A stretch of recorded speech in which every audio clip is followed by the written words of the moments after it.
Willkommen zusammen im Zentrum auf der Plattform J. Mein heutiger Gast ist Slavia Karlen. Sie ist Eventorganisatorin und Influencerin und noch vieles mehr.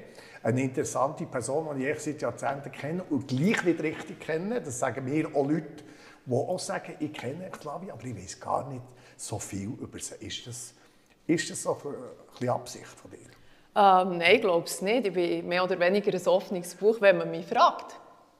Ja, aber du bist überall auf den sozialen Medien, wir reden noch darüber, Influencer, wo man ja viel sieht. Du bist viel unterwegs, du bist viel in Veranstaltungen, machst viel, du schon viel Produktebewerbung machen und so weiter. Du bist eben so eine Figur, die man öffentlich wahrnimmt, aber du bleibst die unbekannte Bekannte. Das kann ja auch fast wie eine Taktik sein. Ich weiss eigentlich fast alles, aber gleich nicht.